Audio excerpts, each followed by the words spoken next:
Hello, Mr. Rank. You can just unmute yourself.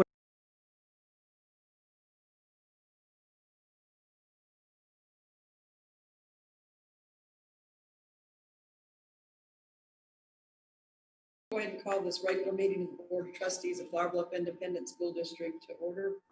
It's June 25th, 2020. It is 6 p.m. This is a hybrid meeting with some of us physically present and others on the Zoom meeting. We have everyone in attendance in one way or the other with the exception of Dr. Jim Meeting. Is that correct? So we do have a quorum. Please rise for the invocation.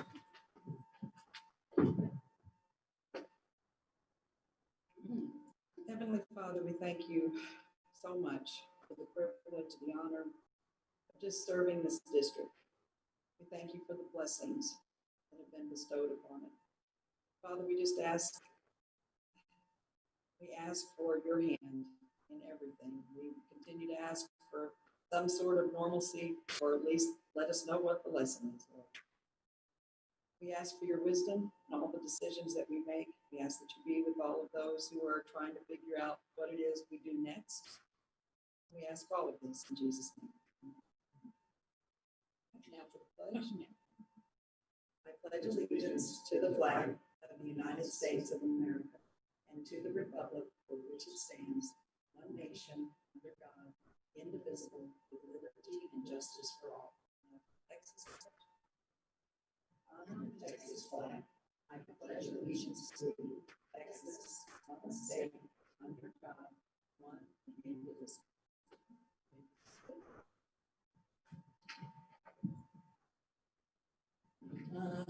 I know we don't have any presentations, but I thought it would be appropriate at this point to just, this is further on. Is Jim on? Oh, there he is. Hello, Dr. Needham. Good to see you. Let the record show that Dr. Needham signed on at 6:03. This rather lengthy list of accomplishments for our students, staff, and the district in general. I think I'd like to present this as part of the record because this is a pretty impressive list. I think there are just so many people to thank. We won't go through all of that, but I hope everybody who is here and everybody who's out there will sign on and take a look at these accomplishments because it's all pretty noteworthy. All right, do we have any audience comments? No comments presented. Okay, very good. Then we'll move on. Audience access. I guess I know how this works now. They can just sign on, right? Packets are online. Everything is online. Let's move on to reports. Reports listed on the agenda considered routine in nature will not be discussed unless requested by a board member. The board has had the information with sufficient time prior to the board meeting to ask the superintendent and staff questions. This includes A, the summary of finance reports, B, the update on construction projects, C, the 8-year enrollment, D, 2019-2020 student, staff, and district accomplishments report, E, the fitness gram, which was pretty much non-existent this year, right? F, career and technical education, G, English as a second language bilingual program, H, the Texas primary reading inventory, and I, Title I, Part A, improving basic programs, Title II, Part A, teacher and training and recruiting fund. Any board member would like one of these pulled from and put on the reports with presentation. Okay, all right, then we'll move on to reports and presentations. 9A, update on bond projects. Go for that. Okay. Mr. Porterfield.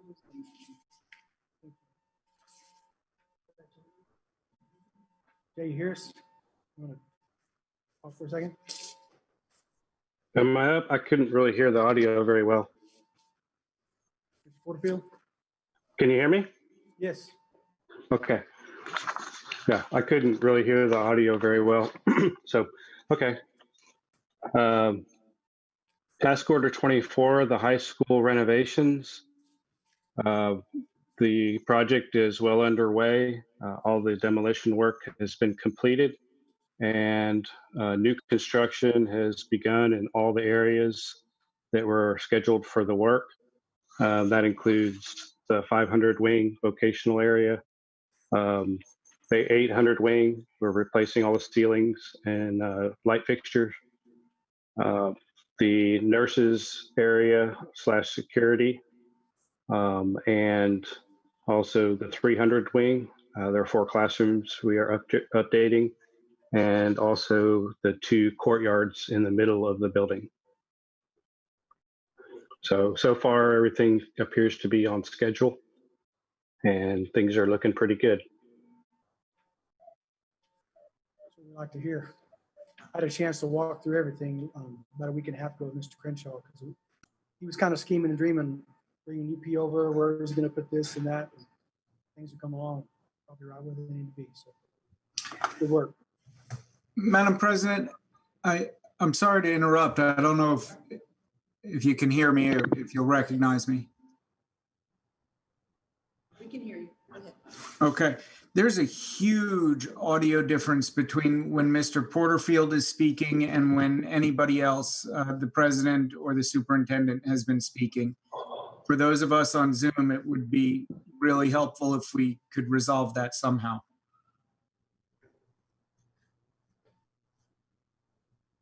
Specifically, Mr. Porterfield is an order of magnitude louder than others. Yeah, I'm experiencing the same thing. Yep, as are you, Jeff. You're much louder than I think it's all of us that are on Zoom that are louder. We just can't hear them. all the way up, and is just barely above a whisper. We're just barely above a whisper. What? No, you can't hear us. No, Shirley, you guys are pretty quiet. I can hear you, but I had to put my earphones in. Okay. I can really holler if you want me to. With the teacher voice. I didn't say that. Okay. I'm going to let him work on that. We will move on to the next report if there are no questions for Mr. Porterfield. Questions, comments? One quick comment on the sound. I know from doing other Zoom meetings, there is an input volume on your end that can change to raise your volume. It's maxed out. No, we can't hear him. Okay. Did you have something you wanted to? No, I thought he would go over the capital improvements, or maybe that's something else. You're the tennis courts. Oh, yeah. Is Mr. Porterfield still with us? Jay, can you update us on the tennis courts? Sure, I can try to update you a little bit. Erasmo in our office is handling that mostly, but he did brief me a little bit before I left this evening. They have put down a coat of asphalt. They had an unrelated water leak from a water supply pipe that was very near to the courts, and it affected one corner of the tennis courts that we are working on right now. And they're waiting for that to dry out, which has been difficult with the recent rains. Excuse me. And so as soon as that dries out, the company can come back down and rework that area and apply asphalt to it. And then they have to wait, I believe it was 3 or 4 weeks for the asphalt to cure before they can restripe it. Okay, thank you. Any questions about that? Only comment I'd make is I'd like to get an update at the next meeting for sure on the other tennis courts and the status of where we are. Yeah, I couldn't hear that. That was a question. Yes. We would like a report on the other tennis courts at the next meeting in July. Is that possible? I apologize. The audio is cutting out real bad. I could not understand. Okay, will you let him- I think he said, or he asked for an update on the other tennis courts in July. Okay. I'll get with Erasmo and see where he's at on that. I do not understand anything that's happening with this sound, but they can hear each other. Well, okay. All Can I right. interject really quickly? Yeah. Something about the tennis courts. I know we had mentioned it last meeting or so. I don't know. We are doing some business projects for pickleball. Everybody say, what's pickleball? Pickleball, I saw it on ESPN the other night. It's the fastest growing sport of people over 40. So we will have pickleball stripes out here. We're going to get our community involved. So it's going to be a good thing. That's great. You know, our kids have been playing it for a long time. And I do want to say it was good. I drove by the tennis courts the other day, and they had all the students out in the tennis courts. They had something going on. That was just really good to see. Yes. Yes, sir. Okay. That's all I have. Is that everything now for Mr. Porterfield? Thank you, sir. We appreciate it. All right, item 9B. You're very welcome. Thank you all for the opportunities. Administrative organizational chart. You said there's a. We're going to bring that to you in July. Okay. There's still some tweaking going on. So I had somewhat of a version for you, but it wasn't It's not ready up to my standards. So. Okay. All right, let's move on to the consent agenda. All items on the consent agenda are considered to be routine by the Board of Trustees and will be enacted with one motion. There will be no separate discussion of items unless a board member so requests, in which event the item will be removed from the consent agenda and considered as an item on the regular agenda. Is there any board member who would like any of these four? A, approval of minutes of the regular meeting of May 28th, approval of budget change requests, C, approval of out-of-district transfer students, D, approval of recommendations and purchase of instructional materials, adoption, English language arts, and reading grades 9 through 12. Anyone? Okay, then I'll entertain a motion. So moved. Thank you, Ms. Well, and second from Mr. Hooper.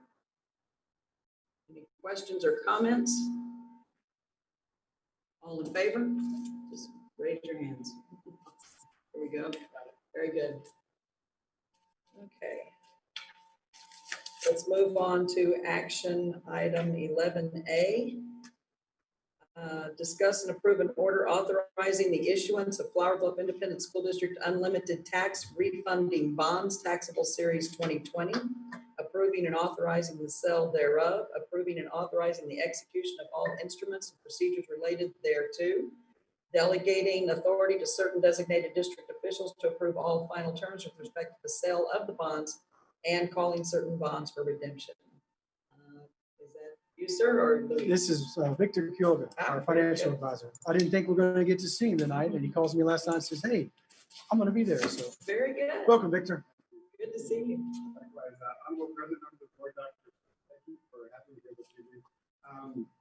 For the record, my name is Victor Quiroga, and I have the honor of representing this as your financial advisor. We're here this evening to. I'm sorry to interrupt again, but I can't hear Victor really at all. I've got the volume maxed out here. I don't know what's going on. I don't know if the other Zoom participants are having the same problem. Is this better? That's much better. Thank you. Okay, great. I'll just, we're here this evening to request your approval to move forward on the refinancing opportunity for the Series 2013 bonds. We prepared a very brief summary of this refinancing opportunity based on current market conditions. Market conditions, interest rates are pretty low right now, actually historically low. And so there would be an opportunity to potentially refinance these bonds. And so the bonds that we have identified are the Series 2013 bonds. We initially issued $47.95 million at that time. Right now we have a balance of about $45.5 million. We've identified a refunding opportunity for 42.81 million of those bonds. We could refinance those bonds ahead of the call date, which is August 15, 2022, by issuing, instead of tax-exempt bonds, we issue what we call taxable bonds. And interest rates are so low right now that even the taxable bonds, which tend to have a little bit higher interest rate than tax-exempt, are so low that it provides for a potential refinancing opportunity.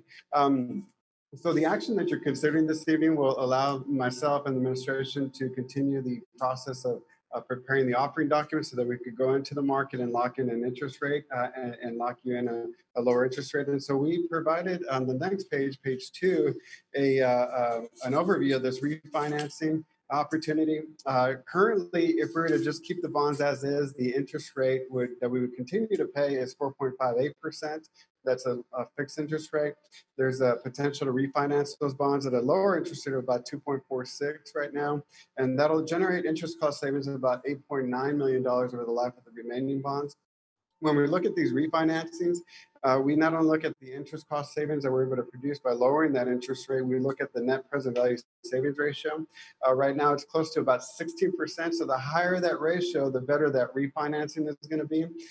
Typically, we like to see floors of about 5%. And so this is just an indication it's a very healthy refinancing. And the chart on the right there is just to show you that all we're doing here is we're going to switch a high interest rate for a lower interest rate. And we're not going to extend the original maturity of those bonds. We're still going to pay them off as scheduled in 2043. And so you can see there the average annual savings right now is about $390,000 of taxpayer interest cost savings. So the final page here, so this is what we call a parameters bond sale order. What we're not doing this evening is we're not locking the interest rate just yet. We still have to prepare those documents, talk to the rating agencies, and then go into the market to lock in the interest rate. We're hoping to get into the market about 3 to 4 weeks from now. And so if for some reason, if the market's not there, it goes away, there's no room or refinancing opportunity, then we just hold back and not pursue the refinancing opportunity. We set a floor savings of 5% PV savings ratio. And so if we're not there, then we won't conduct the refinancing. And the action that you're taking this evening, it has a shelf life of about 6 months. And so if we can't do the transaction between now and 6 months from now, we would have to come back to the board and ask you for your approval again. And basically, you're giving the authority to the superintendent to sign the final documents so that when we enter the market 3 to 4 weeks from now, we won't have to plan our bond sale around a particular board meeting. You're giving the authority, subject to us meeting these parameters, to Dr. Freeman to sign the final documentation to lock in the lower interest rate. I'll be happy to answer any questions you may have. Is there any prepayment penalties? No, sir. So we would have to continue paying the interest cost to the old bondholders. And what we do basically is we replace these existing bond proceeds and we generate new bond proceeds. We have to put those bond proceeds into an escrow account. And so that's going to stay there. Nobody can touch it. The district can't touch it. And that's going to continue paying those bondholders. But there's no penalty to do that. Are there any other fees involved with so the interest rate that we're showing you and the savings that we're showing you, these are projected, but these are net after any cost of issuance. And so right now, there's myself, financial advisor, there's bond attorneys, the Texas Attorney General's office, Center for rating agencies, Moody rating agencies. So all that is rolled into the new bond, basically. And so there's no checks ever cut from the district's M&O fund or general fund. These are all just fees that are rolled into the loan. Right now, we're projecting cost of issuance about, on the high side, about $200,000. But again, the savings that you're seeing now, that's net of all those expenses that we're budgeting for. Thank you. Any other questions?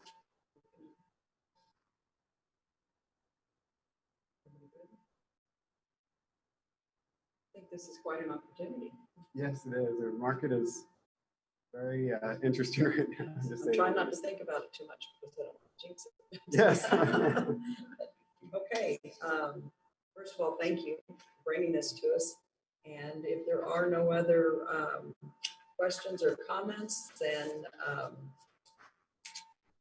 guess we're looking for a motion.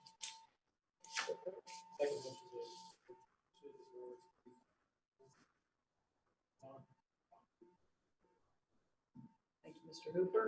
And a second? A second.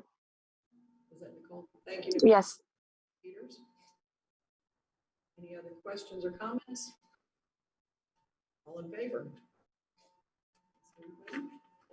Very good. Thank you. Thank you very much. Thank you for having me. It's good to see everybody. again. Thank Very you. happy to Safe see trip. you. You've given us some good news. Okay.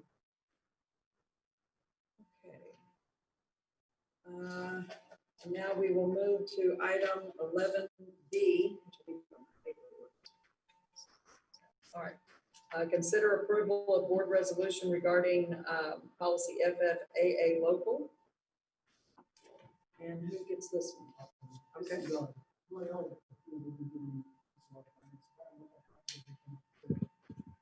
Realize that no matter what happens, the fall sports season, probably this whole school year season, with everything is going to be in disarray. They allowed districts to suspend provisions of getting athletic physicals. Now, if you check a box, if you've been injured, if you've been, or you still have to get a physical. But years ago, you got one as a freshman, and unless you ever had to check the box, you were good. And then some districts went to 2 years. We go to every year now. So we're going to propose to suspend some of the provisions of this policy just for this year, just because there's no access to healthcare, especially with what's happened the last few days. You know, I can't imagine. I know in years past we've had physicians and chiropractors come and do it on site, but that's not practical. So it's going to help our kiddos out, assuming we get to repeat this fall. Any questions or comments from the board? And this resolution, you need that signed tonight? Yes, ma'am. And we'll just You want file to it. use this copy? You can use that one. Okay. I guess I do have one question. David, you mentioned that that some districts do it once every other year. Yes. Do we know the reason that we're doing it once a year? I think it's just being overly protective of our kids, which is a good thing, especially when all the concussion protocols came out 7 or 8 years ago. You can't be too careful. And it's cost effective too. You know, back in the day, you'd have to go to your family physician. Now we can have our kids get physicals here for, I don't know if we incur the cost or not, but for $5 or whatever. So it's a good thing. Okay. Again, if they've had a concussion, if they've had even a minor injury, they do have to go to a physician and get a refresh physical. So. All right, then I need a motion. Madam President, I make a motion to approve the resolution regarding FFAA local policy as presented. Thank you, ma'am. Have a second? I'll second. That was great. Further questions or comments? All in favor? Right. Do we do have a closed meeting tonight, sir? No. We do not.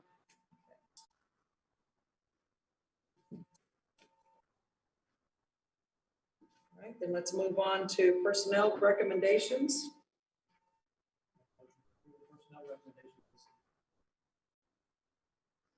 Mr. Hooper for that motion, and a second. Second. Ms. Morgan. All in favor? Very good.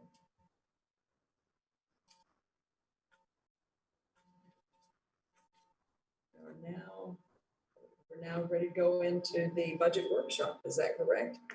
Yes, ma'am. And do we need to do anything other than relocate, or we're good right here? All right, so since it's in this agenda, we don't. All right, very good. All right, so we will now move into the 2020-2021 budget workshop. I'm sorry for doing that with my papers. I know that made everybody cringe. All right, Louise, I guess this is yours. Yep, here we are again. Very good. Okay. I'm not sure if we're on budget or COVID budget or what it is, but our the budget just going through last year first, and then we'll move into the new budget. And so our 1920 budget highlights, we had budgeted for 5402 in ADA. The decline after all the adjustments CEA gave us for the 6 weeks we were not in attendance, the final number was 5355. And we gave the employees a 3% midpoint raise. Taxes were compressed for the first time last year. And we had our salary study and adopted a balanced budget. So the next slide takes us into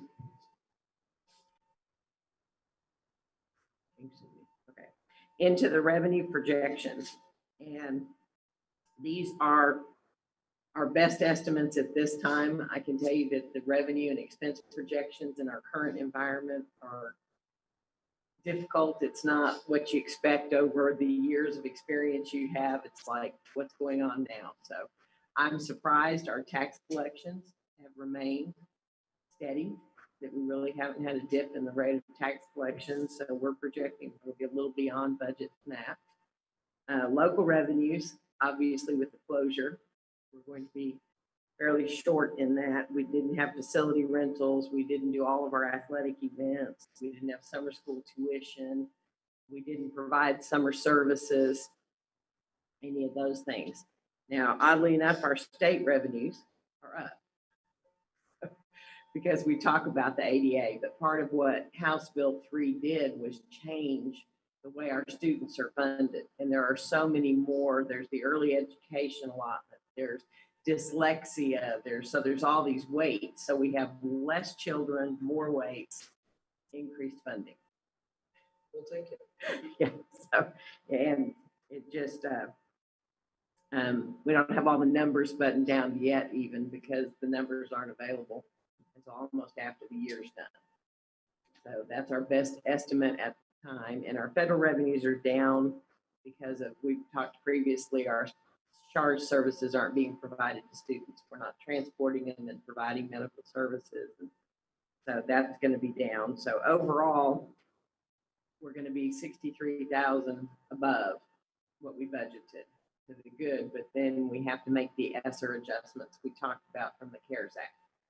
Because they're going to take 781,000 out of our general fund and put it in the special CARES Act fund, 266 ESSER. So I thought it was cleaner to just keep our comparisons of what we're used to looking at and just make that notation.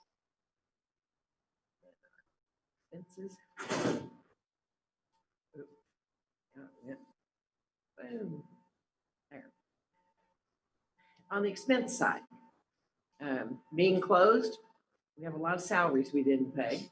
While we paid our continuing salaries, we did not have, we didn't have like security guards, and we didn't have police officers, and we weren't paying substitute teachers. And so the salary, it resulted in salary savings.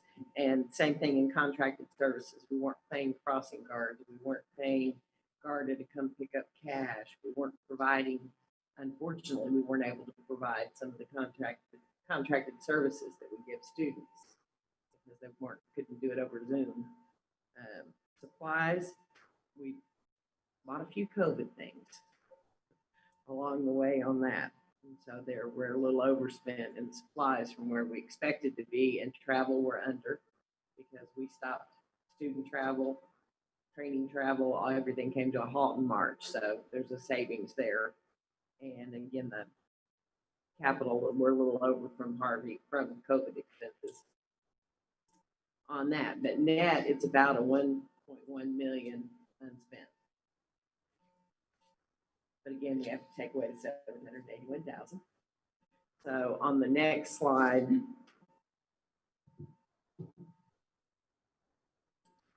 not working. You advance me one. Okay. Our fund balance, we closed last year with just shy of 19 million. We are going to put back about 1.1 based on those projections we just went over. But we have approved capital projects of almost 2 million that we've done throughout the year. And then we have that ESSER funding at the bottom, which puts us with a net 1.5 million decline in fund balance down to 17.4. And we do still have some more transfers to talk about next month that aren't determined what level we're going to have to do. We're hoping most of food service is going to come out of the ESSER money.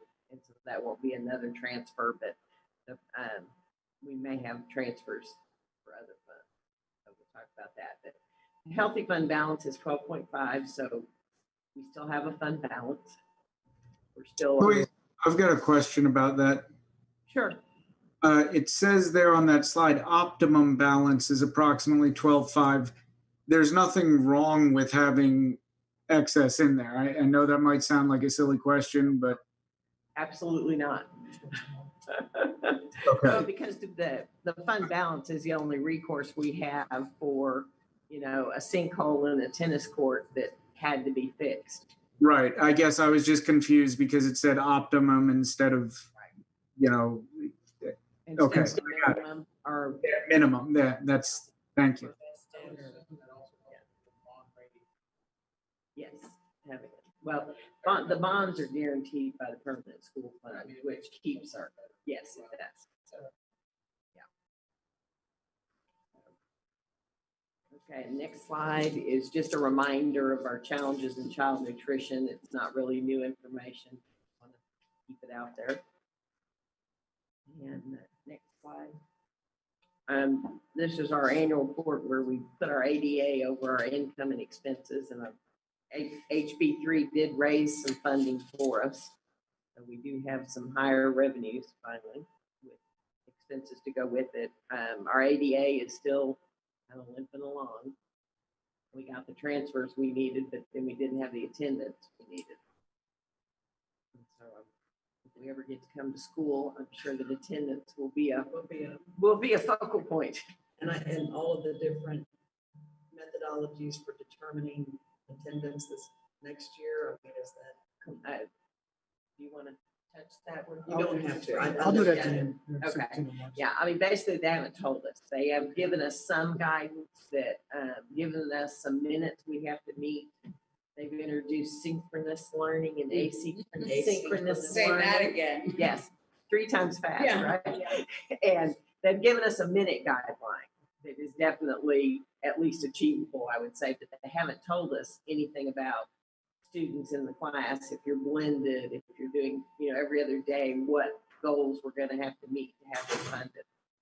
So, but they have to meet those minute goals, and we have to have grading. The same grading policy we have for students in class in a regular school year will apply to synchronous and asynchronous learning. Yeah, that's for sure. Yeah. So, and I did see somewhere that we're going to get some kind of help for the cleaning supplies, the additional. They're going to ship us. Yeah, we're getting masks. They're going to send it to us. Yes. Based on some number we send them. No, they took all of the staff numbers they have and the student numbers they have, and they allotted it based on that. And so everyone says, oh, we got all our masks then. Well, we're getting like 50,000 disposable masks. And if you take the students, if you gave every student one, we, you know, wouldn't get very far through school. If we did every staff, I think we'd get through 60 days. Gave them all the staff. And so it is some supplies, but it is not, it's not the answer. So it is a help. But it's not like they're shipping enough so that we can give every staff and every student a brand new disposable mask. I forgot how many hundreds of thousands of gallons of hand sanitizer we're getting. Fill this room. Where are we putting all this stuff? Just asking. We've identified a room because we actually had to answer a survey that we had someplace to put it. Okay. And if we were willing to store anybody else who didn't have some place to put it. Well, I don't know, maybe we could store there. And one of the things interesting that they don't have on there is any kind of sanitation wipe. And so we're having to procure that because I can't see that you can operate, you know, in a classroom without sanitation. I think it's really hard to get those. Yeah. Yes. Yeah. Our director of facilities is getting pretty good at it. We do have the misters. Yeah, we had a meeting in here today and they came in and misted before we came in. Yeah. But you can't mist with the student in the room. Yeah. I believe that's not a recommended practice.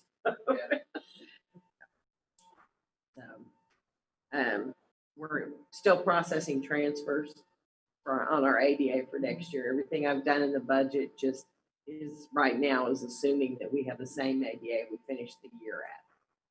And so we do still have people dropping transfers off every day. And we're going to have a lot of returning transfers that have not completed the transfer application process. And so what we're going to do is follow up, send them letters, because I think what they do is they'll just go straight to registration, assuming that they're applying for a transfer. Right. So we're going to follow up with letters because there's like over 100 that have not submitted their paperwork. So we're going to send letters and let them know they can still, submit their transfer. But that's step one, and then registration would be step two. And then depending on.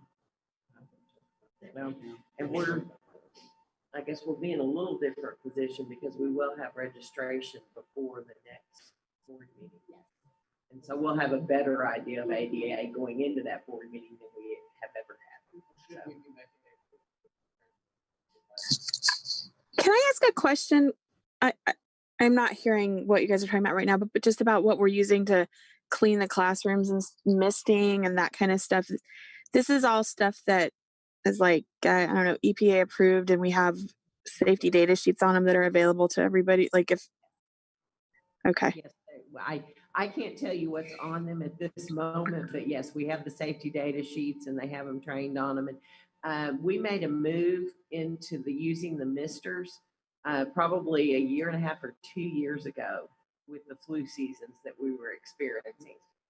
And so we have not set a firm protocol for coming back to school on how we'll sanitize.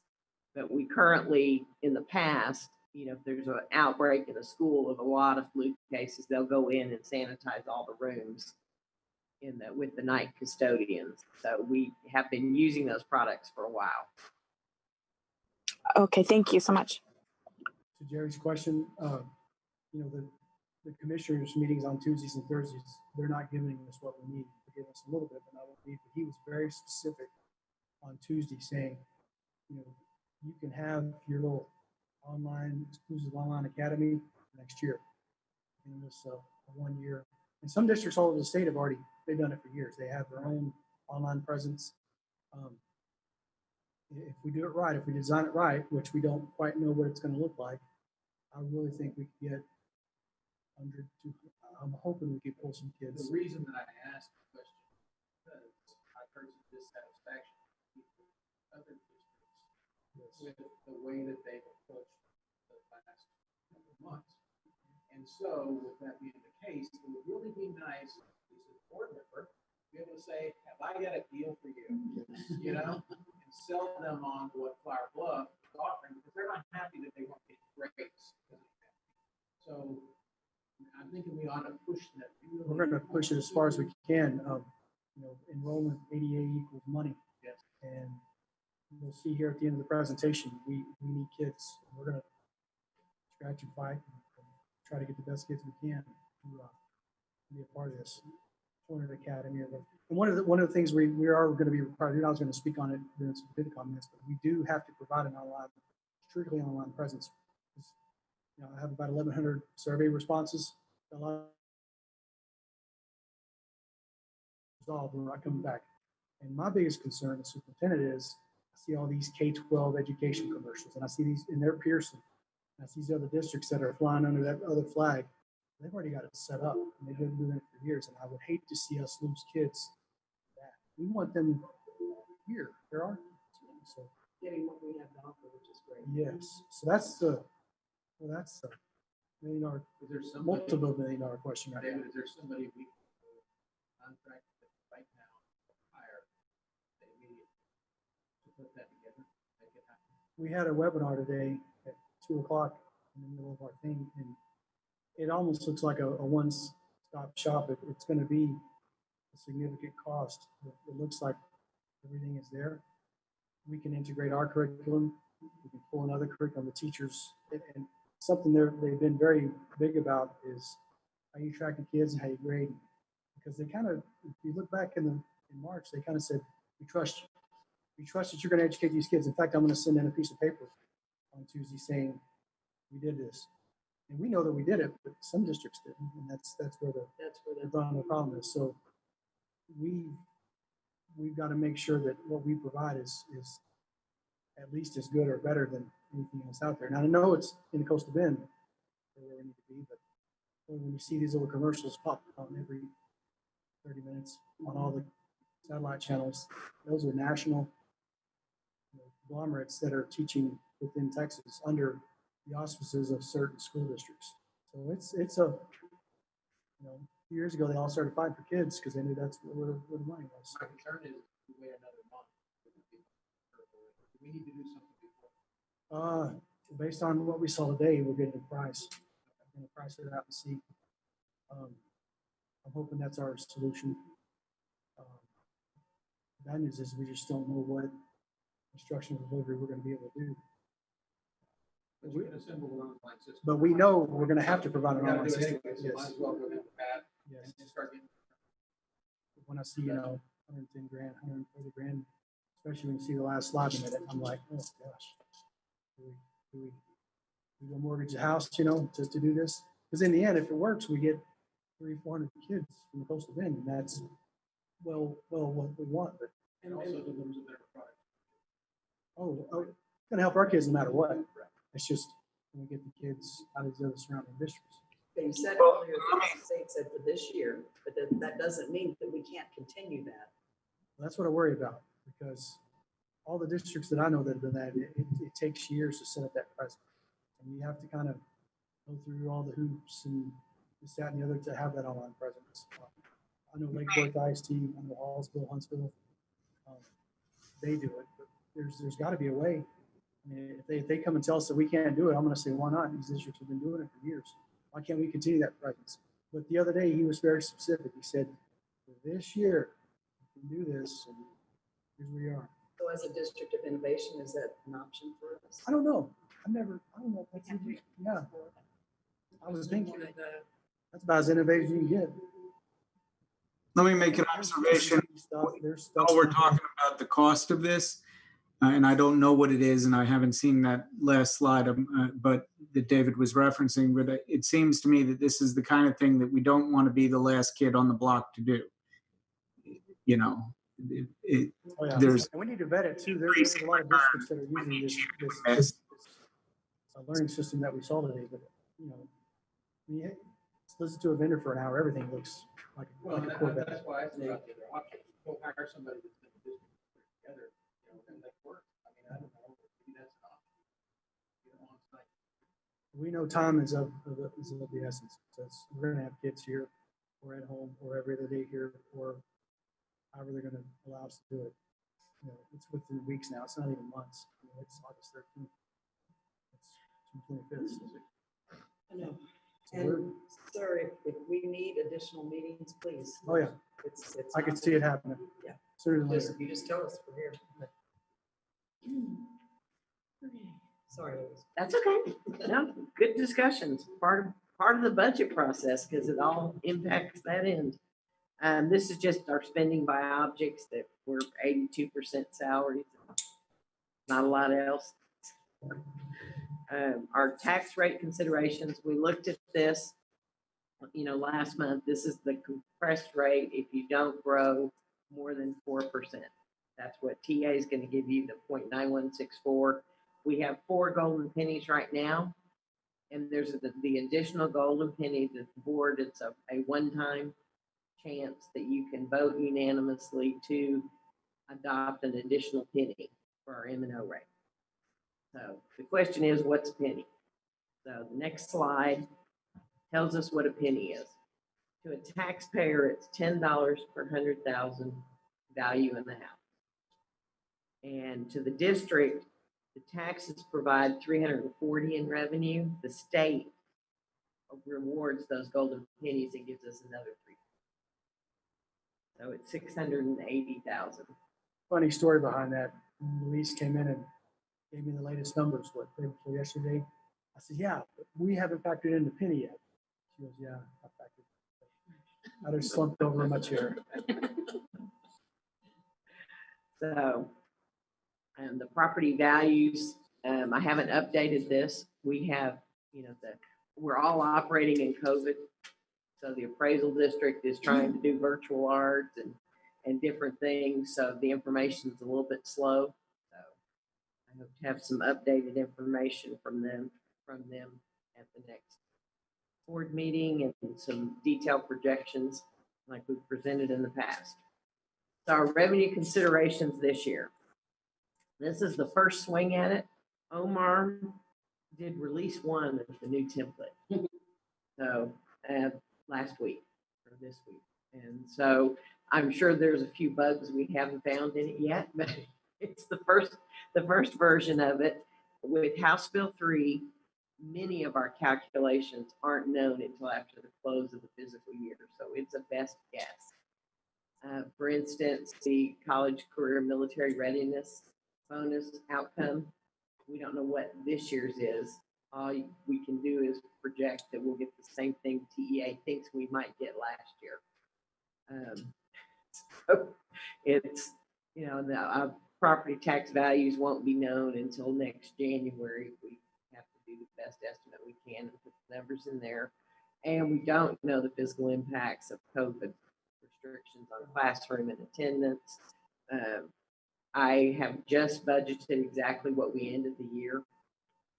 And starting from that conservative point. So here is the slide. This includes the 1 penny. And taxes go up. So if you skip 2 lines down to state revenues, they go down because they offset each other. We're guaranteed a certain revenue at that income, and they just offset each other in the foundation funding. So, and local revenues, I can't budget athletic events. I can't imagine that we're going to,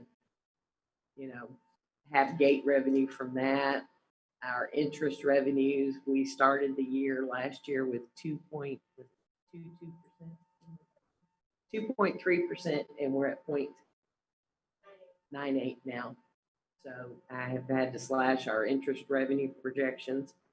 And the federal revenues, we're not going to be able to provide those SHARS services in distance learning, nor are we going to have as robust of the services that we get the Medicaid billing for.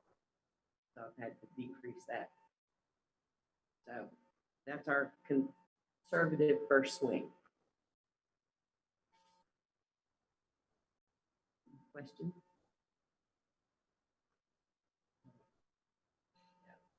On the next slide, I kind of talked about it, decline in interest rates, lower revenues for all the events and SHARS, uncertainty in our tax values. And then we estimated on EOY, and there's certainly an expectation in the community and schools that we're going to have less ADA. Whether we have the kids, you're going to have more kids out because of COVID or fear, or that we may not have as much attendance, but it's just an unknown. On your interest rates, one of the impacts that might hit us is on the pension side. We see with everything dropping market-wise, et cetera, and the interest rates dropping. Not in the coming year, because it's all legislatively set. But we do have a legislative session coming up, and there are some increases. I believe next year the teachers will start paying a higher amount in their pension. We have a small bump in one of our pension numbers that we'll have to account for on the expense side. But because it has to be mandated in a legislative session, what's going to be charged for the pension for the next few years. So that'll be an issue that comes up in the legislative session. Okay. And this is just end with the, here it all is. Flattening the curve, distance learning, FEMA, FAQs, CARES Act, ESSER, social distancing, wear your face mask, PPE. Those are 3 letters we didn't think we would use in the school acronyms, personal protective equipment. It's just a lot of unknowns and FAQs. Boy, the amount of FAQs out there. You had fun with this slide, right? Yeah. I would have put them all in there. I'm very disappointed. I emailed Emily after we finished it, and I said I forgot squirrel. Should have put squirrel. It is. With the thought of, having decreased on campus. I know where we live in an environment, but is there thoughts that maybe we ought to start consolidating at some point in time some of the campuses equivalent on a short-term basis to be able to minimize expenses? You cannot socially distance them by the recommended 6 feet by consolidating. Well, I don't know the answer to that Yeah. question yet because we don't have the guidelines. That's what Right. we're I would expect that the guidelines will not allow us to We do may that. not have a lot of kids on campus. Yeah. Because what we got to speak back, we may be giving a lot of distance. Sure. One of the considerations then should be, how do we consolidate minimize costs and expenses? Consolidate, say, okay, we're going to take. I hate to keep being the squeaky wheel here, but with Mr. Hooper's comments in particular, I just can't hear him but every third word or so. I don't know what's going on. What I was saying, Jeff, was that, if we're going to have a significant number of people potentially being distance learning or out, not on campus, I understand there might still be students here. Maybe we ought to start looking and considering and just hypothesizing ways to consolidate some of the campuses and minimize the operations so that the expenses around the utilities and things of that nature can be dropped to the lowest level. I do understand you got to run some air conditioning. We do have humidity, all those types of things. But there is ways to cut significant costs because you don't have to run it at 78 or 76. You can run it at 80 or 82, and you don't have to have people in there where lights are on, et cetera, et cetera. So it was just a suggestion. That's what I was talking about. Okay, thanks. I think with proper guidance, definitely something we can consider. Have proper guidance. Right now, we have the next workshop at the regular board meeting. Obviously, that one will have more on the expense side and much more detail. And we'll have a better look at our enrollment and some of those questions. We haven't scheduled anything beyond that other than just August 27th regular meeting would be our final budget workshop. Louise, you and your team, I mean, you need a lot of prayers. And it's going to be okay, though. I know it's going to be okay. And you do have this way of working, a little bit of magic here and there. I do like that. And then it's all legal and everything. It's just, it's great. I hope so. It is. So, I don't know. We'll just let it percolate down. Right.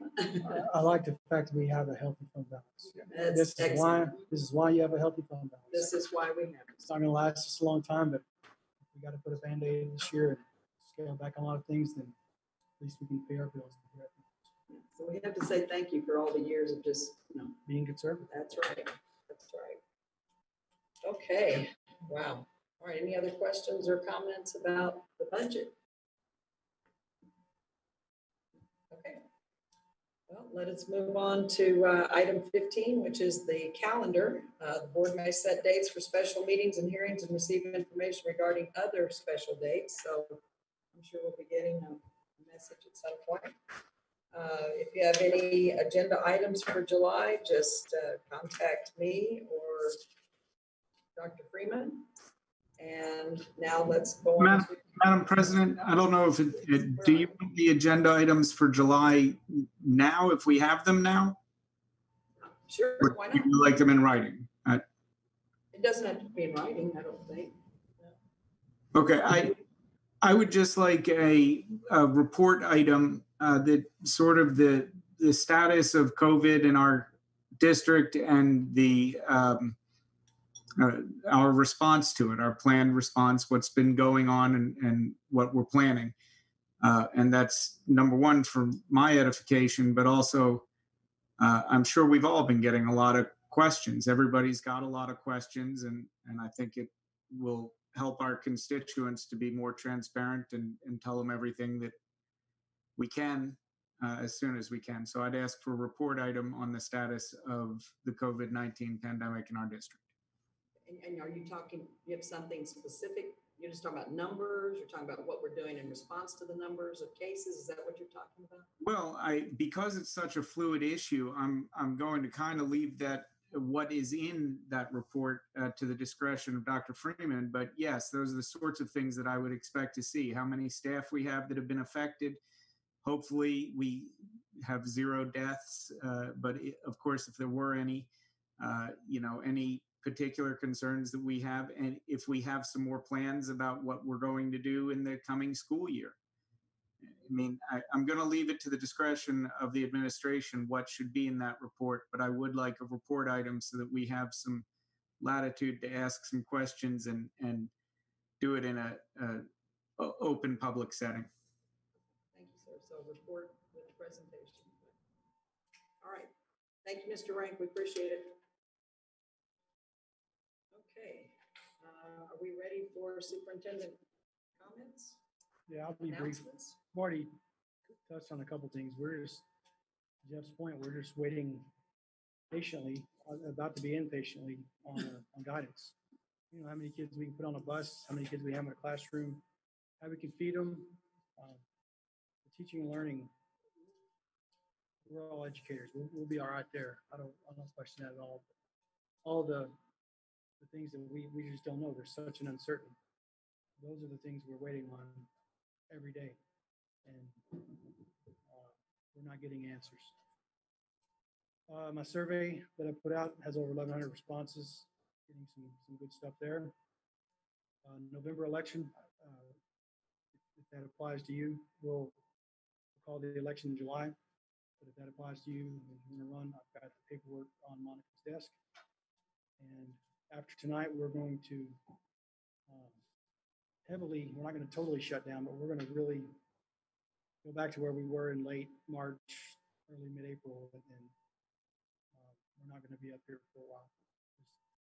Principals come back on Wednesday the 15th. We're going to come back on the 13th, but there'll be a few people in and out of here doing payroll and such, and I'll be up here. And we'll be up here a little bit. The sports that haven't been impacted yet, we don't have any kids who have been directly impacted, but we have a lot of kids who are playing AU basketball, and they have a student that they played against who is positive. And so when that happens, we got a lot of that just in the last few days, and that's been really discouraging. So we've had to really pull back on our summer workouts. But there League is having a meeting tonight. Oh yeah, so that's going to happen.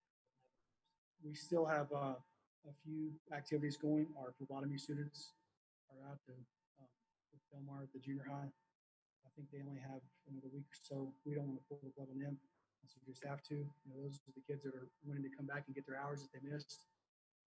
We're going to keep everything we can operational, but there's just we're going to do it the right way.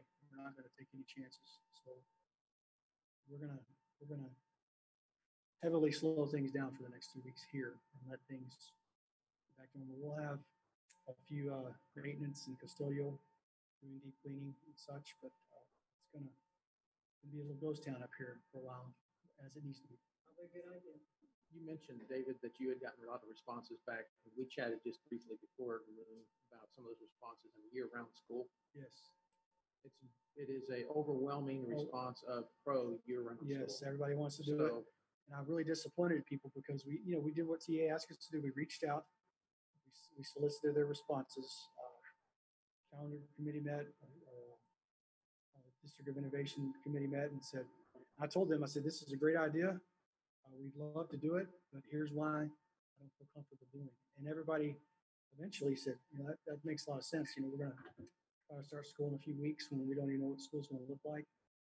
But the overwhelmingly supporting year-round. I have every intention of reconvening the DOI. If the dust ever does settle, January, February. That way I have a question about that. Yes. When we said that the DOI could approve it for next year, but then in the statement that came out like on the Facebook page or something, it made it sound like we might not be able to. That might not be an option. No, it's an option. It's okay. I think it's something we're definitely, until I'm told otherwise, we're definitely going to pursue it. Okay. So if we don't. to that end, I mean, I think that's the direction we want to go. I think that's where we need to go. My concern that I sent you text, I think, was the fact that we got to plan around the budget cycle for that, which means that if we're going to start July, let's just call it July of 2021, then we need to start thinking that our budgets for this year is going to be different than our budget from next year, and we need to set those accordingly. Well, go ahead. Comment on that. Even though you're year-round, you're still funded in the school year cycle in the same manner as far as TEA is concerned. And then in the auditing process, we have to accrue instructional days that occur in 1920 that belong to 2021. You accrue the revenue back in those instructional days into the current year. So And we have to accrue the September salaries that went to the teaching in the current year. So there is a natural adjustment in the accounting cycle for that. TEA looks at it as the same school year. So you just do it on an accrual basis, no problem, easy to do. So it'll look pretty much the same as what It will for the most shift part.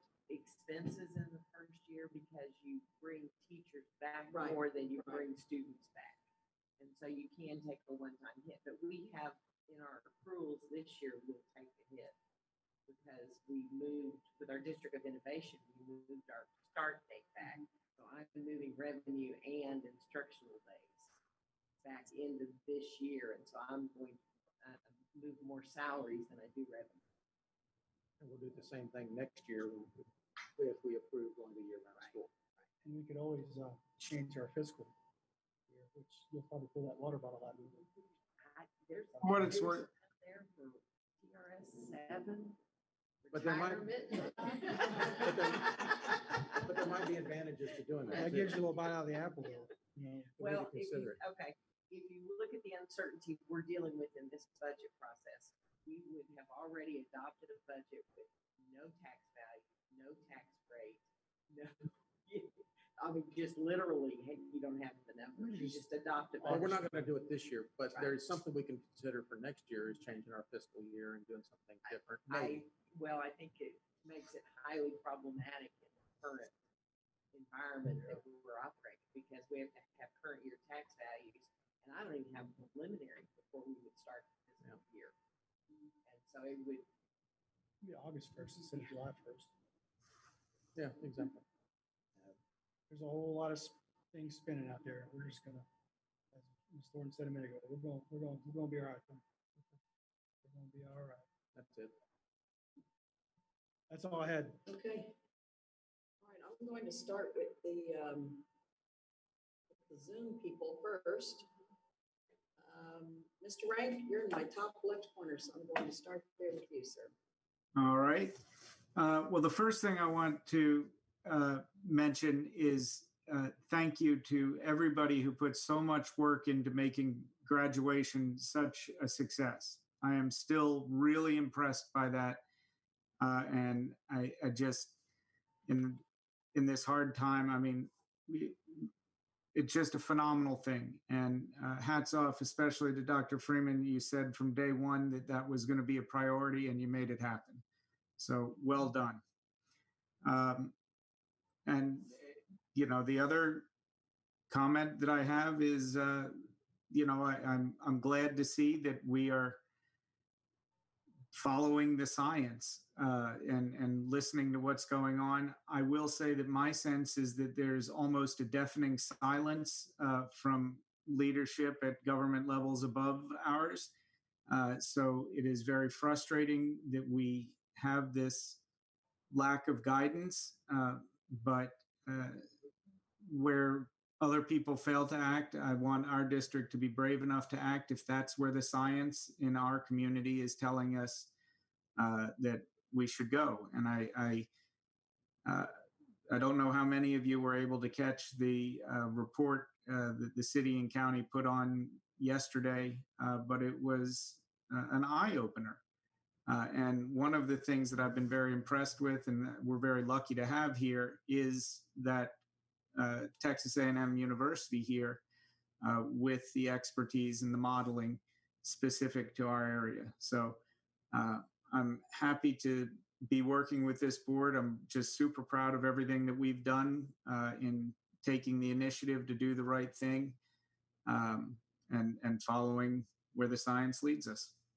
So thank you all again for everything you're doing. Thank you, Mr. Wright. Dr. Needham, you were shifted to the upper right corner suddenly, so you're on next. Yeah, I think what Jeff said about graduation, I'd echo those comments. It was just such a great event, and I really enjoyed it. I can't say that I normally enjoy graduation, but that was literally a breath of fresh air. It was really relaxed and fun, and doing it at Hornet Stadium, I think, made it even more special. And same thing on all the work that everybody's done to get us through this so far. And one of my good friends is the director of the Blucher Institute, and I've been talking with him a little bit about this. And at first they thought this was a Memorial Day bump, but at the rate things are going, obviously that's not it. And so, you know, we were being cautious and concerned and all that and worried when we were in, you know, the 10s and 20s. And now today, for example, 259 cases. So I think we as a community really have to do some hard work here to turn this thing the other direction. And hopefully we'll be on the right side of the curve as we get closer to school starting. But hope everybody is staying inside as much as you can and being safe when you can. Thanks. Thank you, Dr. Needham. Appreciate it. Ms. Peters. Oh, yeah, I hear you. I was on mute.